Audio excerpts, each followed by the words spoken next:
હવે ઉપસ્થિત શાળાના એસએમસીના પ્રમુખ તેમજ એસએમસીના સભ્યો, આજ રોજ આપણે એક મીટિંગ રાખવામાં આવી છે. જે રીતે આપણે દર 3 મહિને એસએમસીની આપણે મીટિંગ લઈએ છીએ, તો થોડા મુદ્દા છે તેના વિશે આપણે ચર્ચા કરીશું. પ્રથમ આપણે સ્વચ્છતા પખવાડિયા, જે ભારત સરકાર દર વર્ષે આપણને કહે છે કે સ્વચ્છતા પખવાડિયું આપણે આખું ગામ, શાળા હોય તો શાળા, મતલબ કે આપણે શાળાની ખાલી વાત કરીએ તો આપણા દરેક પ્રકારના નીચેથી શરૂઆત કરીએ આંગણાથી લઈને ક્લાસરૂમ બધું એકદમ ક્લીન અને ચોખ્ખું હોય. તેવી જ રીતે આપણે આપણા ઘરમાં સફાઈની રીતે ઘરની વાત કરીએ તો ઘર એકદમ ક્લીન, કચરો પૂરો જોઈએ તો આપણે બહાર ગમે ત્યાં નાખતા નથી. અત્યારે તો આપણને બહુ સારી સુવિધા મળી છે કે આપણે તે કચરા પેટીમાં નાખીએ છીએ. તેમજ આપણે જ્યારે બહાર પણ રસ્તે ચાલતા હોઈએ ત્યારે કોઈ વેફરના ટુકડા કાપડ હોય ઉચકીને જે ડસ્ટબિનમાં મૂકતા છીએ, તો તેની ખાસ કાળજી જેવી રીતે તમે રાખતા છો તે રીતે કાળજી રાખવાની છે. બીજો મુદ્દો શાળાના અંદર એડમિશન વિશે. અત્યારે આપણી શાળા એટલી સરસ મજાની થઈ ગઈ છે કે એમાં ભરપૂર એડમિશન આવી રહ્યા છે.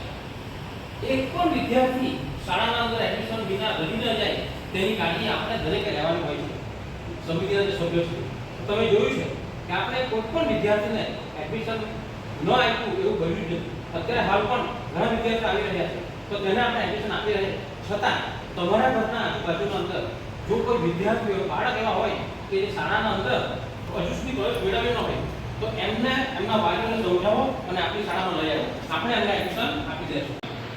દરેક બાળકને મધ્યાહન ભોજન વ્યવસ્થિત મળી રહે તેનું આયોજન આપણા ધોરણના પ્રશાસકે કર્યું છે અને રેડીમેડ અત્યારે અક્ષરપાત્ર ફાઉન્ડેશન આપ્યું છે અને બધું બંધ કરવામાં આવે છે અને ગરમ પીરસાય છે.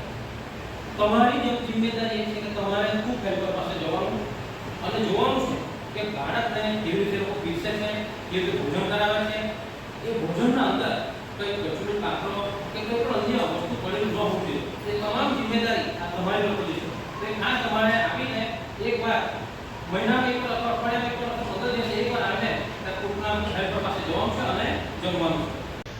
શાળામાં આવતી સ્ટેશનરી અને યુનિફોર્મ વિશે તો દર વર્ષે આમ તો સમયસર શાળાના અંદર સ્ટેશનરી અને યુનિફોર્મ આવી જાય છે, પરંતુ આ વર્ષે હજુ સત્ર નવું ચાલુ થયું છે.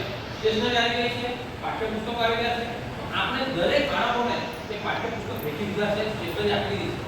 પરંતુ તમે એસએમસીના સભ્યો છો એટલે તમારે થોડી કાળજી રાખવાની કે સાહેબ બધું મળી ગયું કે અથવા બાળકને તમે આવીને પૂછી શકો છો કે શું તમને શાળામાંથી આ બધું જ વસ્તુ સમયસર મળી ગયું છે કે કેમ.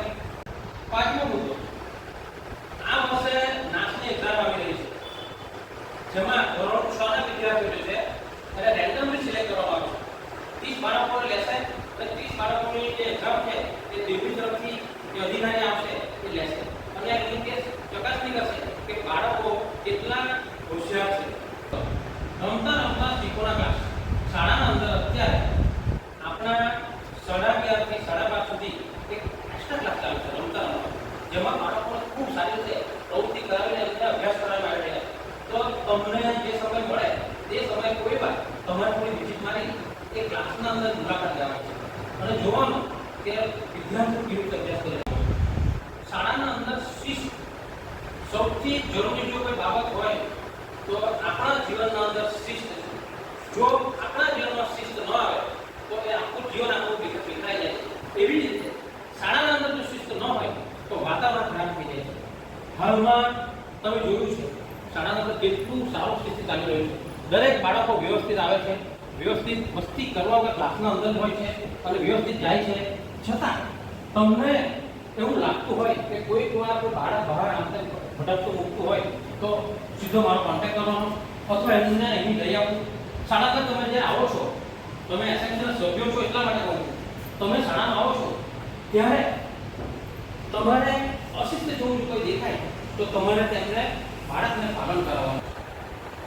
શાળા મોટી છે તો શાળાના અંદર અમુક વિદ્યાર્થીઓ એવા હોય કે જે નિયમિત આવતા હોય અને આપણી શાળા જે છે પરપ્રાંતીય છે તો એમાં એના જે માતા પિતા છે એ બંને સર્વિસ પર જતા હોય અને બાળક ભલે એકલું હોય છે તો તેવા સમયે એ શાળાએ ન આપતું હોય. તેવામાં તમને તમારા વિસ્તારમાં એવું લાગતું હોય તો તમારે તે બાળકને શાળા સુધી આવે એવી વ્યવસ્થા કરવાની છે. તમારો ખૂબ ખૂબ આભાર વ્યક્ત કરું છું. ધન્યવાદ.